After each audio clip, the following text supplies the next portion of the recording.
Hey guys, welcome to another episode. Today I would like to introduce you to Will Krisky, the guy behind the YouTube channel Potato Strong.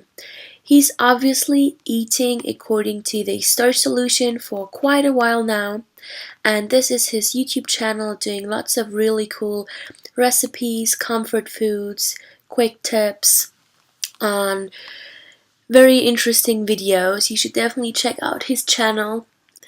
What's his channel about? Plant-based, no oil diet, raw and cooked for regular people transitioning from meat, dairy, or raw food vegetarian who aren't necessarily athletes. Lots of potatoes and comfort foods. And I got the chance to do an interview with him. Really great channel. Go check it out and let's give him a call. So we have question number 1.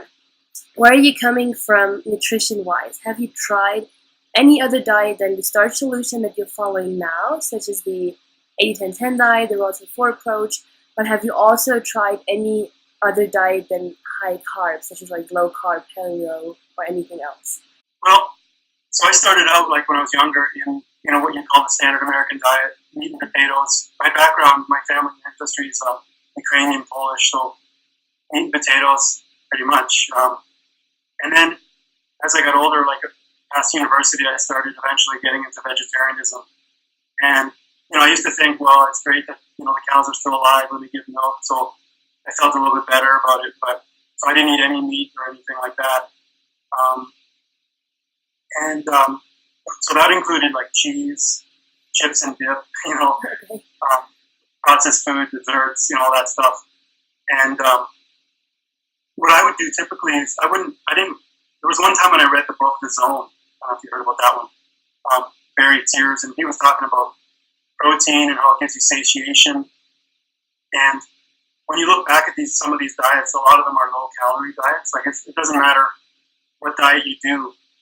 A lot of times it's calorie restriction or deprivation. You're trying to eat fast food essentially.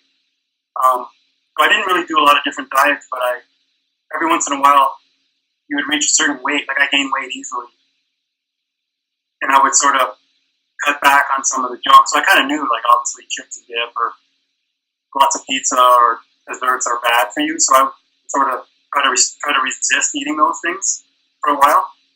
And then you get back into the habits again of eating those foods, and then the weight starts to come back. Mm-hmm. So it's a cyclical thing. I didn't really do like paleo or 80-10-10 and stuff like that. These are kind of newer diets. So when I was like between 20, in my 20s, 30s, up till probably 30, maybe something like that, I was pretty much standard, and then I went to vegetarian. But even with vegetarian, I had really high cholesterol and or really triglycerides were really high. So that's kind of my background until about a year and a half ago. The next question is about like your history in general. Have you cured or healed any like diseases or disorders or illnesses with the starch-based diet? Yeah, so like I mentioned, I've got some. I did a couple of videos where I talked about my cholesterol. I've actually got the blood test results.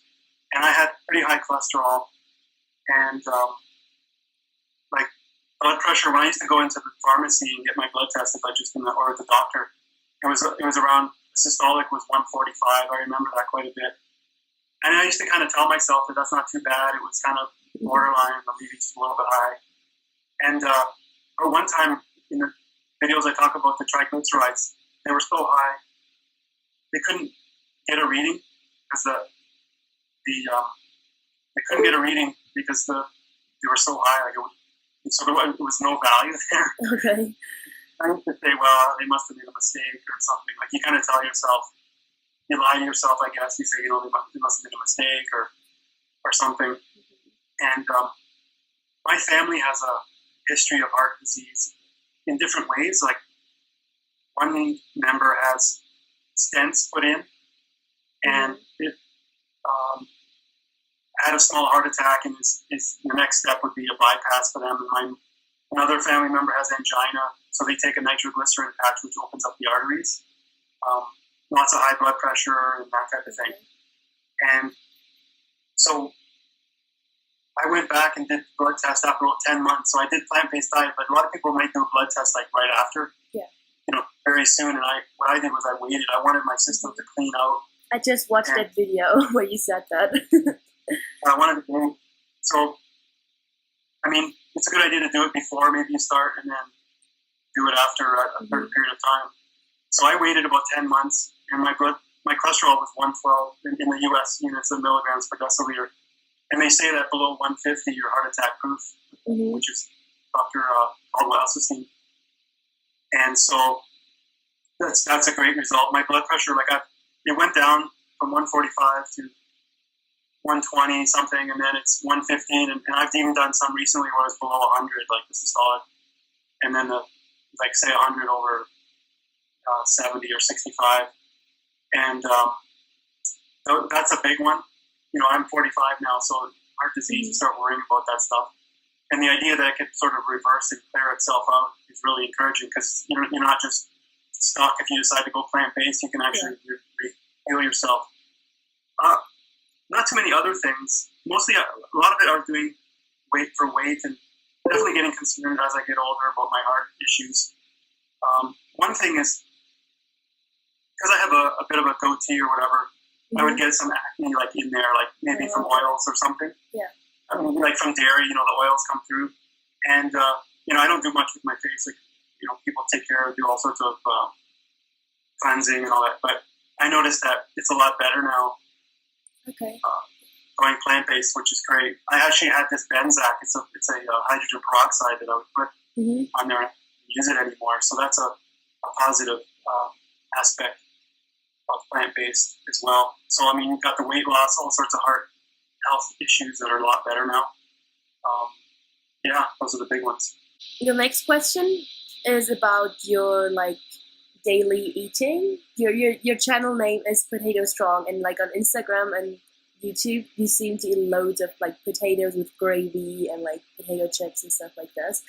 Could you describe a typical day of eating, being as detailed as possible, with if you eat lots of greens and fruits, and how much water you drink, and if you use salt or oil or stuff like this? On the 30th, July 1st last year, 2013, I started the Starch Solution. And just to that, I watched folks overnight and I ate grilled vegetables. A big plate. I had a plate and a half of asparagus and zucchini. I was all excited about this indoor grill. And I ate all that, and I was starving. I was still totally starving.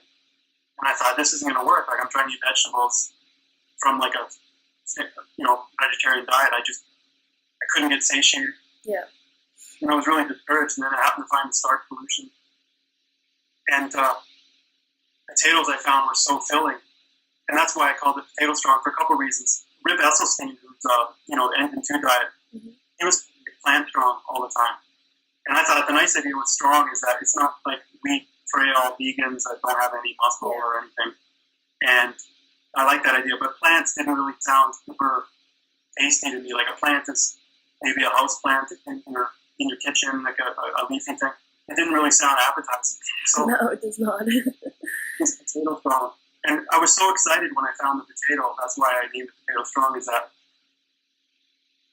a lot of people are afraid of carbs and afraid of potatoes, and also I discovered it was so filling. So I went on the internet and I discovered that there's a satiety index. Potatoes have the highest satiation, and it was way off the chart compared to anything else.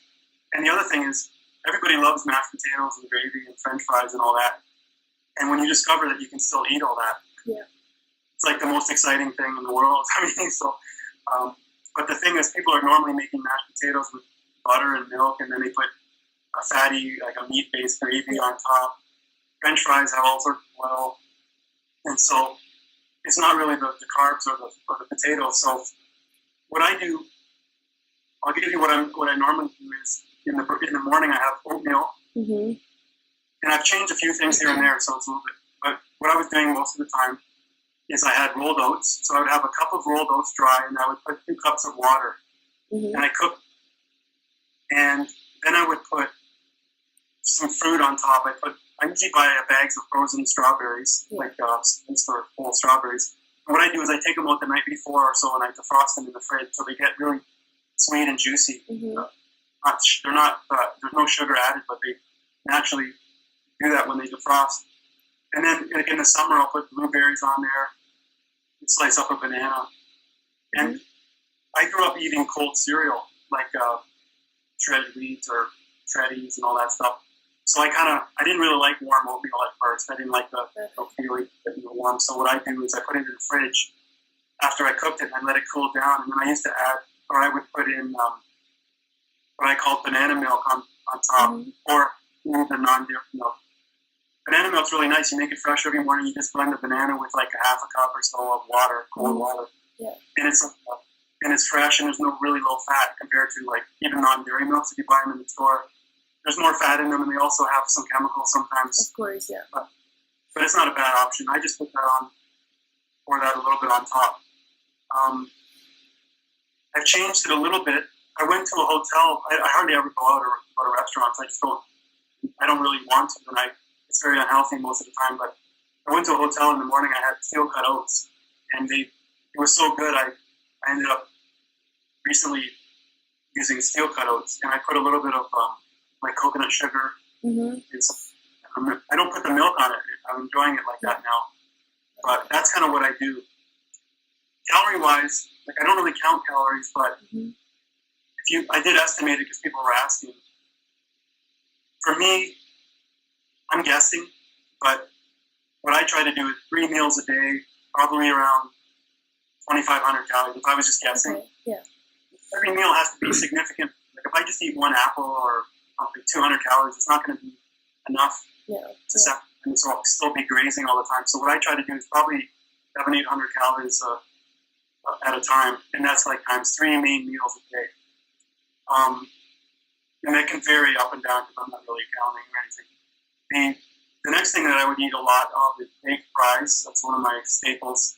And that's a tray that's about 11 by 17.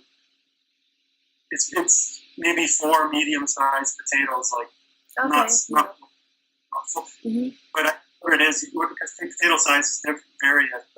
When I cut them up and lay them flat, it pretty much covers 11 by 17. And when you put it on a plate, it's kind of a heaping plate. It's not just flat. It's a good amount. And then the gravy, I have a recipe for that. The brown gravy, there's a chicken style gravy. I put that on top. Sometimes what I do also is I add a side of peas or corn, like frozen peas or corn. I microwave those. And then what I do is for dinner, it's a whole variety. One thing I also like is mashed potatoes. And I've come up with a recipe where I just blend the potatoes with a hand mixer. And I don't put any milk or anything in there. And then I add onion powder, garlic powder, and then I'll put that gravy on there. There's a lot of other meals. Pasta, like whole wheat pasta with sauce. And typically, it's about a plate full. A little bit more. The other thing I like to do is have a big salad, spinach salad. Spinach with kale and also like tomatoes, cucumber, red and green pepper. And for dressing, I use balsamic vinegar.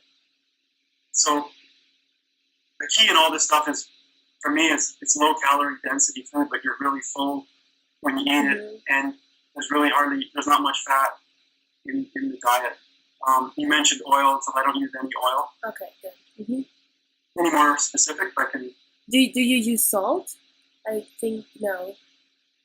Well, I don't put salt. So what happens is sometimes with the gravy, and so there's a bouillon, a vegetable bouillon, a stuffed powder, and they have quite a bit of sodium in there. And I'm not able to find. If I could find some lower sodium products, I do. I buy some low sodium versions of crushed tomatoes and tomato paste. But sometimes, so basically, these companies are putting it in all sorts of things, and there are low or no sodium versions. Like I buy ketchup, there's a low sodium version, but there's definitely sodium in some of the stuff. And then as far as cooking goes, I don't really add it to food very much. Everyone talks about like you can put it on your plate when you eat, like up to taste on top. because a lot of times when you put salt in the food, it gets kind of hidden and you don't really notice it. But so if you want a little bit of salt, it's a good idea to put it on top. I'm not against sodium as much as some people. Like I see a lot of people talking about loading up and limiting sodium and all that, and I know certain doctors who do that. But you have to enjoy the taste and the flavor as well. Well, I don't like take a salt shaker and put stuff in my cooking or add it to much of my food. And most of the food that you eat, like potatoes, all that stuff, doesn't really have much sodium naturally. If I take it from when I went from cheese and chips and dip and all that stuff to plant-based, I've lowered my sodium intake a huge amount. But not everybody is completely against sodium. Like, if you look at, I'm also a skeptic. I just want to mention, like, when I look at science or even Dr. Grieger stuff, I often look at it very skeptically. I can try to understand the studies. And most studies that had sodium involved, like, meat products. Like, you know, sodium goes along with meat and dairy, right? You talk about sodium. I mean, they're not really doing tests on people that are plant-based. So, you know, to really prove 100%, you know, how much sodium do we need? We have a salt detector, like on our tongue. We definitely seek out some of that. That's true. I do watch it. Let's say I try to get low sodium versions as much as I can. Okay. And just one more question. How much water do you drink in a day? I don't usually drink much water, like, on its own. Okay. There's a couple things. See, I think a plant-based diet is really rich in water. Like the food I mean, cooked food obviously has less water maybe than some of the others, the raw, but I do this thing called Dandy Blend. It's a coffee substitute. Like, I used to drink a lot of coffee. Okay. It's 1 or 2 cups of, it's a big cup, a mug of Dandy Blend. It's got water, so there's water there. And sometimes I'll have a glass of water if I feel thirsty, but most of it, I'm just getting it from the food. Okay, that's interesting. Okay. I pee quite a bit as it is, like just from the, you know, there's water in fruit and vegetables, so So you definitely don't feel dehydrated. No, I don't really. No. Okay, so that's good then. Okay, then I think we can go to the next question. After you switched to a starch-based, plant-based diet, did you feel any differences in your mind, in your body, and did you have a higher energy level? Are you more motivated to work out or things like this? So the biggest result I got was losing the 35 pounds that I've tracked. I've done a couple of videos where I have a graph, and you know, I look back at some of my pictures now. I can't even. It seems so strange. I know you've lost weight too. When you look back at pictures of yourself, like your face, my face had a lot of fat, and it's really strange. And for whatever reason, I feel like this is like 100%. Like, I'm never going back again. Like other times, you know, you go up and down, but it's a whole different way of eating and thinking. So it's more than just the food, but it's a mindset change. I loved animals. I was definitely, like I said, vegetarian. I didn't want to eat any animals. And I bought free-range eggs and stuff like that. But a lot of that was marketing and a little bit of denial in that one area. But I just feel mentally different, like very clear and committed to this now, like versus the past. I've never actually been like as lean as I am now, like even when I was younger. And even in high school, I remember being like heavier on the scale than I am now. And that's incredible. I mentioned the acne and the beard. It seems like probably potentially from some of the fat in the dairy that I was eating and the oils. Energy-wise, in some ways I feel more energetic. In other ways, I don't feel a big change. Like, I'm pretty sedentary. Like, I like to be on the computer. I play guitar, practice guitar a lot. I watch TV. And that, when you're sitting and sort of vegging on the couch or sitting, you know, you don't feel necessarily energetic to go run somewhere. Like, I don't want people to think like you're going to start wanting to run. I don't know, personally, I've never liked cardio. Like, running on a treadmill is always painful.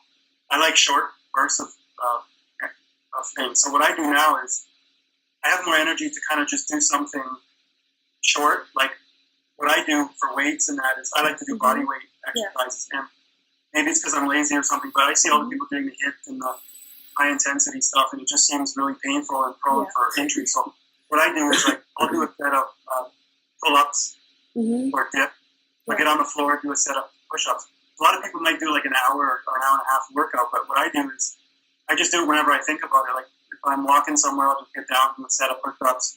So it's not like all in one session. Yeah. Okay. So that might be part of why I have more energy to do it. It's like I don't perceive like, oh, I got to go to the gym and do an hour and a half, and I don't want to get up in the morning. Or so like no pressure. Yeah. So that's part of it. It's a bit of a mindset change. Like I'll just do a set here, I'll do a set there. And partly it's because my brain, like I'm on the computer. We're all on the computer so much. If you do a set and you got to wait like a minute or two before you do your next set, it's so hard to just sit there and wait. Like for me, like if you're at the gym, maybe you can chat with somebody, but like when I do a set at home, it's like, okay, I'm just going to sit here now. Or if I go on the computer, next thing you know, half an hour goes by and you forgot. So I don't really do like a regimented hour-long workout or something like that. So losing all that weight, you definitely have more energy. But it doesn't really, I don't feel like it changes your personality. Like all of a sudden you're, Mr. Happy, or like maybe that happens to some people, but I just feel the same. My personality hasn't really changed, but I'm very enthusiastic about this lifestyle and spreading the message. But, I don't feel like normally what I do is I take a walk. I try to take a walk, and I don't really. I've tried to run a bit, like on the treadmill, and I don't really stay consistent with it because I don't really enjoy it. So I'd say the energy is fairly similar. That's why I'm trying to. When I tell people about this diet, there's a really big focus on exercise out there. Like you have to do painful exercise, like The Biggest Loser and all that stuff.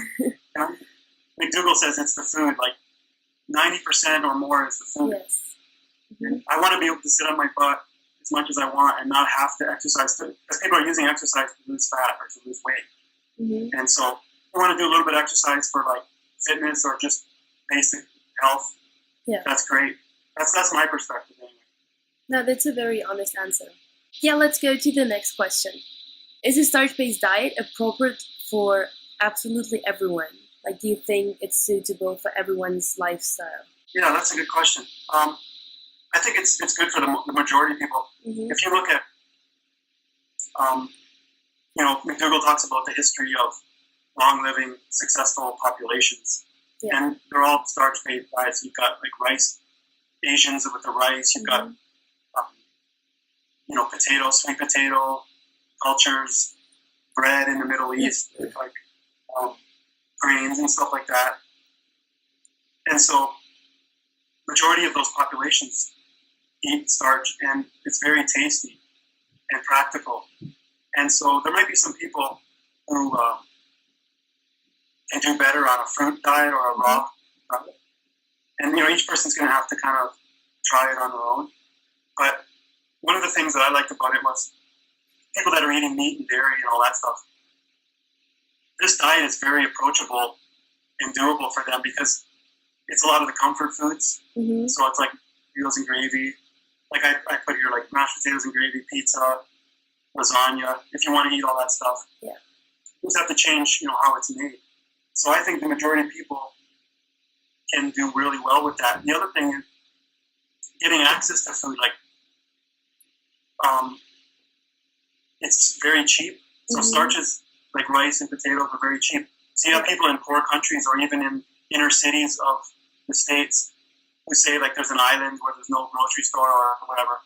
Or all they have is McDonald's, but there's actually like, rice and potatoes that are easy to make and easy to cook. And the other thing is a lot of people aren't really near the equator, so rice and potatoes can be stored for long periods of time, and you can eat them all year round. So it's hard for me to really think of many people that wouldn't be best for them. A lot of people don't really want to switch. They're addicted to the food they're eating, so they don't. But a lot of times when people think about vegan diets, they're not really thinking about mashed potatoes. They think about like kale and carrots and celery, maybe. Yeah, the awful things, yes. Yeah, so I'm trying, with Potato Strong and with starch-based diets, I'm trying to change people's minds. Like, you can have desserts and you can have, like, really amazing food. Mm-hmm. I've been making tacos and baking nacho chips, like, there's no oil or salt, and just trying to change the mindset that veganism is, like, really difficult or not very tasty or unhealthy. So I think that, the majority of people, can definitely do well with this diet. Okay, that sounds great. And I think, like, considering your Instagram account, you're basically eating, like, all these awesome comfort foods that everyone wishes to eat. So everything looks really delicious and easy, I think. Very easy recipes. Yeah, that's like, some people will think, well, food is just superficial. It's just, everyone's what they eat. It doesn't really matter. But that's the way that I attract people into the lifestyle. So all of a sudden, they're not eating animals. They're not contributing to environmental destruction and all that stuff. Mm-hmm. There's a lot of power underneath the food, because everyone's food choices are what's causing. Like, when people talk about grass-fed, I'm just going to go off a bit. When people talk about grass-fed beef, it's really not sustainable for 7 billion people. No. I have a little farm. Somebody has a farm near me, and there's about 8 or 10 cows sitting on. And they, for 2 years, they'll just be eating grass in a field. But that's not the majority of the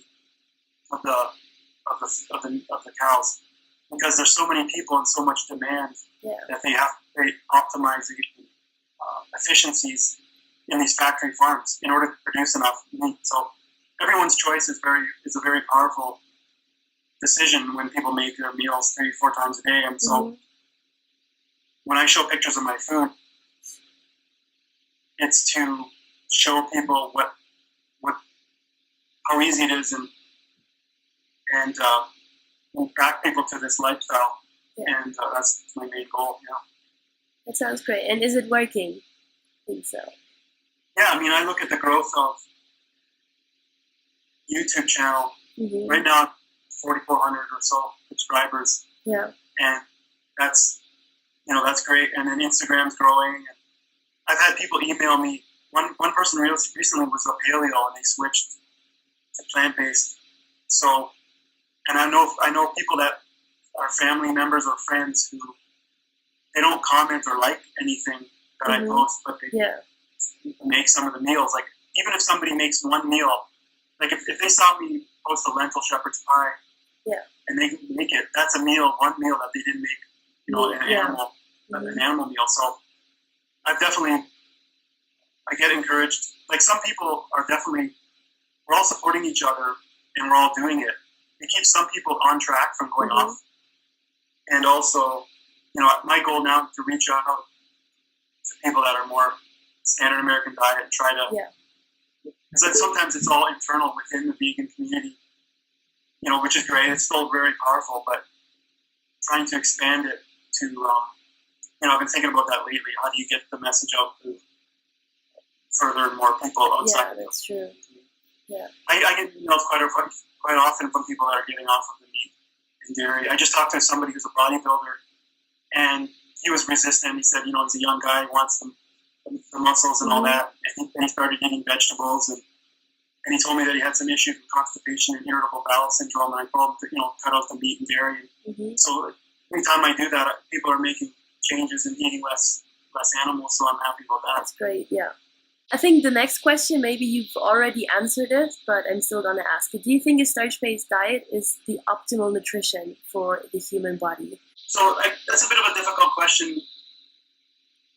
I mean, generally speaking, I try to focus on is the plant-based diet. So we can get into details about fruits and raw and cooked and all that. I'm trying to unify this community. So as far as optimal, I think a plant-based, whole food plant-based diet is optimal. It's just kind of the Team Colin Campbell approach, where you just focus on the whole food. And unfortunately, when I went into this lifestyle last June of 2013, I went into YouTube and that mostly, and there was a lot of negativity towards cooked and towards starches. And there's also a lot of eating disorders in this area. and people are attracted to raw food and to certain things for that reason. But it's a very healthy, like raw is very healthy. I eat raw and cooked. I eat fruit and starch. Mm-hmm. I differentiate. Like to me, it's like a mature, normal view. Like, but when you go on YouTube and you get people attacking like cooked food, or then I feel the need to defend it. So, I mean, I've looked at videos where they talk about some issues that fruit might have. Like, it's a very healthy food. It's incredible, but with cooked food, sometimes it makes more nutrients available. Mm-hmm. And there's like some people, Dr. Furman has like a nutrient-based approach, nutritarian. And the thing is, more nutrients aren't always better. Like, you don't need the most of everything. Yeah. You know, nobody really knows exactly how many nutrients of every type of nutrient we need. So I just focus on whole food, plant-based diet. And I'm happy that people are eating fruit, raw, cooked. But a lot of people are going from like a raw or fruit diet. They went to raw till 4 because they started having cooked. And then a lot of people are even going from there to Starch Solution. Mm-hmm. What I do is a combination. I'm pretty much the whole time I've been doing Starch Solution. That's what I encourage people. If some people want to eat a little more fruit, what I do is I have a smoothie, which is a banana strawberry smoothie. And I try to keep it like around the same calories as a like an oatmeal breakfast. Yeah. But some people, when they did raw till 4 or whatever, they might try to eat a certain amount of calories, like 3,000 or 4,000 or whatever, which is more than they need. So they can run into problems. And so, as far as optimal goes, I think it's more than just like the nutrients as well. It's also so many other practical things, like where do you live? Can you get like one of the reasons raw till 4 came out was people can't get good food all year round. It's not really right. I'm in Canada. I don't even get good food like in the summer because watermelon is like it's not very tasty. They have these seedless watermelons and they're not even like ripe or anything. So it's almost all year round. There's really not really good fruit. Mm-hmm. And so the best fruit that I enjoy now is bananas.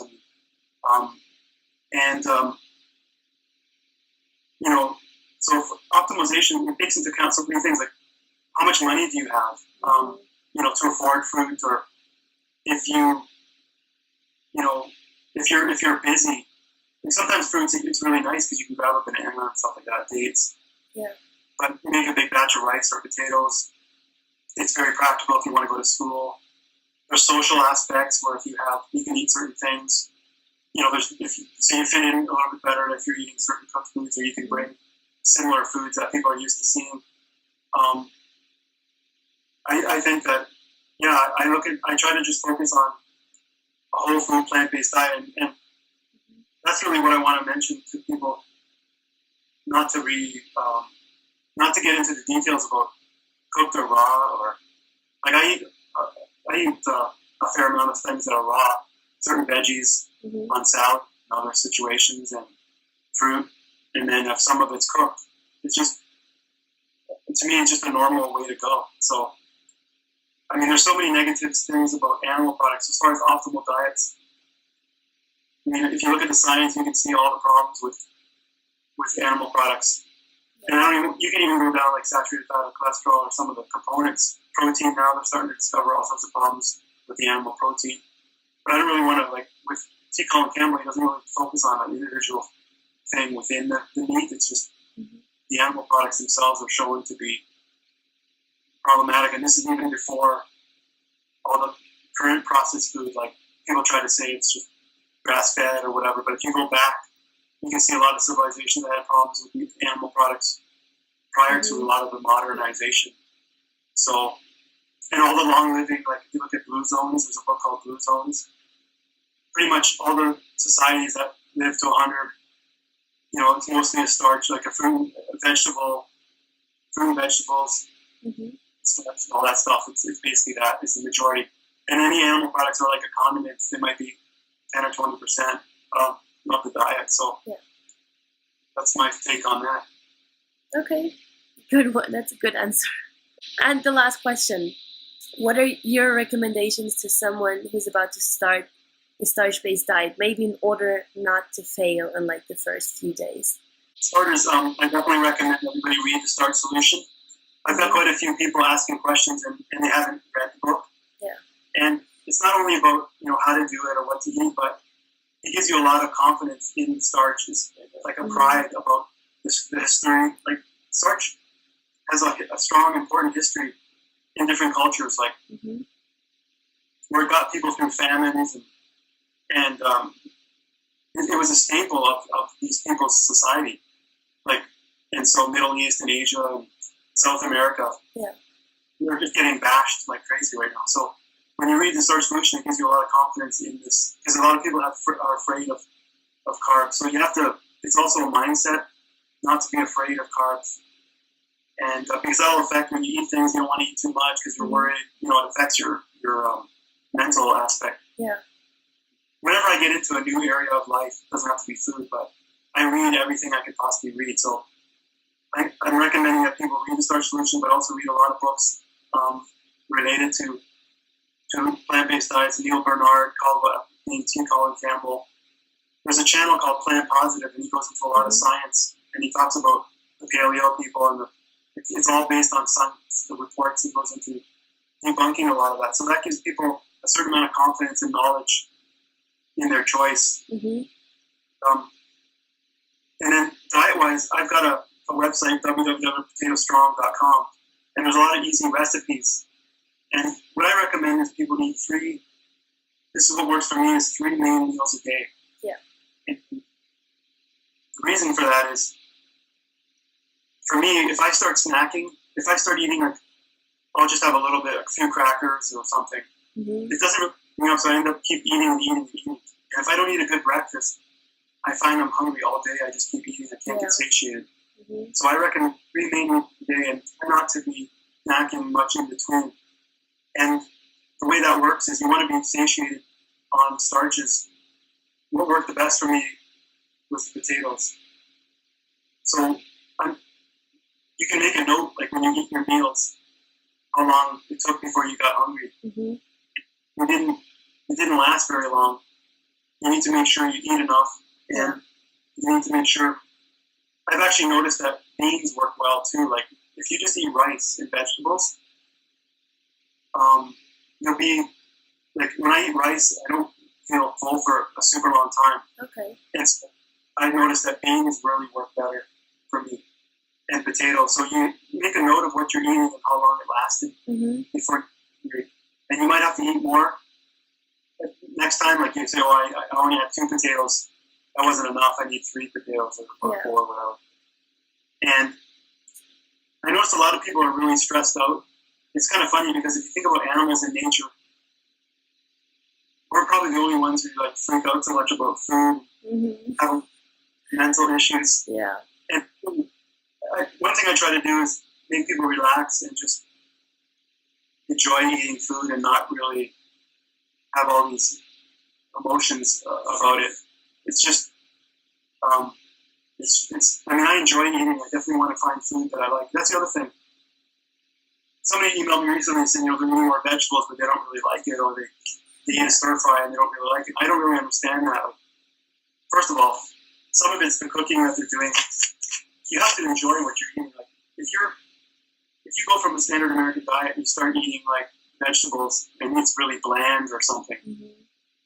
First of all, there is an adaptation to your taste buds, but when I created these mashed potatoes and gravy and all these things, it was because I wanted I want to enjoy my food.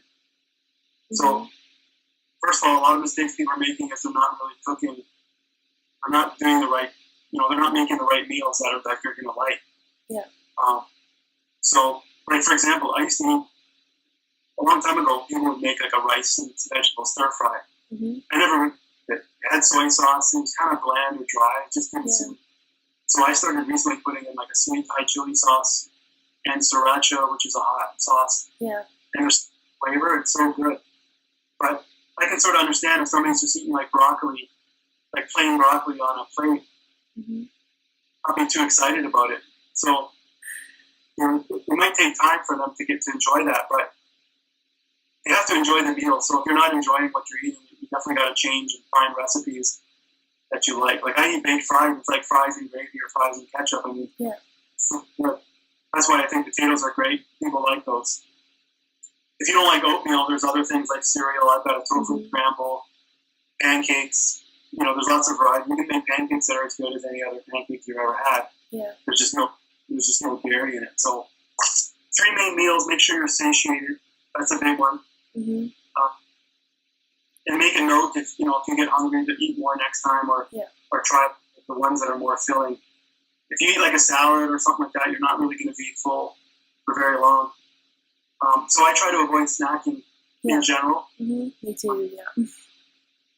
If I eat a good filling meal at 5 o'clock or 6 o'clock at night, I won't even be full most of it. I won't even be hungry again most of the time before I go to bed. But sometimes you might want something like an apple or like a Honey Crisp.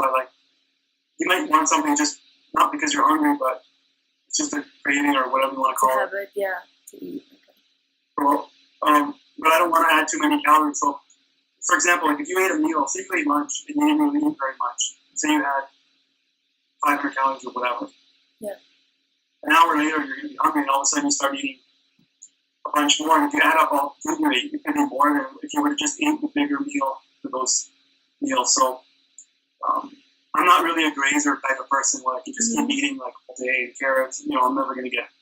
I need to be full and sort of turn that off, that hunger drive. Well, I also recommend. Well, what I did, I can only recommend a lot of things that I did. Mm-hmm. I've going to restaurants because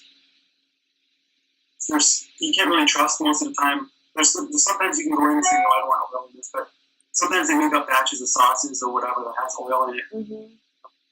And you have to do some planning. You can phone them ahead of time, sort of ask questions, make sure you can get a good meal beforehand, but it's just too risky. There's just so much salt, sugar, fat, oil added to the restaurants. And a lot of people in America, especially, are in a habit of going to restaurants quite a bit. Yeah. And nobody wants to cook anymore. That's one of the main benefits of this diet lifestyle is that you cook. You get back to cooking a lot more. I think a lot of people are going to restaurants, fast food, and packaged food, and they don't really want to. They're not cooking anymore, and all that stuff that you buy has a lot of added oils and things that aren't really healthy. The other thing is getting rid of all the temptation from the house. Like I think it was Engine 2 Diet, but they went into people's homes and they took out all the junk. Yeah. So I'm not a very. I have a weak. What do you want to call it?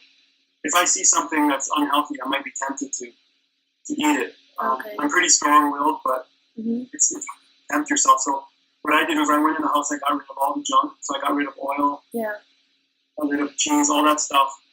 Some people can do that because they live with a roommate that has needs to eat. So you can divide the fridge or the cupboards. Try to avoid having that stuff in your face all the time. But one of the best things I did was fill your house with really good stuff, and then when you get hungry or you want a craving, that's the go-to is the stuff that you have. If you have other things that are not healthy, you're gonna. If you're hungry or something, you might be tempted to eat those the unhealthy stuff. So I noticed some people try to do a cheat day, or it just doesn't work because you stay addicted to those things. To me, I go 100%. It sounds extreme, but when I went 100%. And I lost my temptations for all that junk, and taste buds adjust. But if you keep, every few days start eating some junk, it's gonna keep you hooked on it. So. Yeah, you're still feeding the addiction, which doesn't make any sense. Yeah, and people think addictions is well, my body's craving some nutrient that I need. It's not really true. Most of the time, it's just a habit. Yeah. And there's a pleasure issue, like eating chocolate cake. Oh, that was good. And then every day you think about that cake, and then until the next time. Yeah. So it's cut out 100%. The other thing I do is I created new foods that I enjoy. So, I created all these versions of things that I used to eat before, but now they're healthy versions. So, if I make potato chips in the microwave, it's hey, it's crunchy. Sometimes you want a crunch. It's not so much the taste, but it's the sensation. I make nacho chips and potato chips because sometimes you want a crunch. Yeah. I don't want to buy crackers and stuff like that, so I just bake these things and they get crispy when you bake them. So some things that work for me, I try to pass those on to other people, and hopefully it helps. Yeah. You're doing a good job, I think. Thanks. So are you. Yeah. Thank you. Okay. Then thank you very much for your time and for your time to answer the questions in the interview. It's very helping. You're welcome. I enjoyed it. Now I would like to thank Will again for his time for the interview, and now it's your time to look him up on Instagram, for example. Potato Strong, that's his nickname, and here you can see all his great, delicious, high-carb, low-fat, vegan, starch-based recipes. They look too easy and so delicious. Let's have a click on this one. That's a yummy pasta, whole wheat pinning with kale, plant-based diet. It looks awesome. And another one, I really like his gravies. Here's one of his brown gravies, yummy baked fries and no-fat gravy. So delicious. Let's go back. He also has Facebook, YouTube, and his own homepage. The secret to all his great recipes. Popular breakfast, lunch, dinner. What else? Ooh, that looks yum. Dessert, snacks. Let's click on the brown gravy and see. Alright, it looks delicious over mashed potatoes. We have a video and the recipe on how to do it. Definitely go check out his page.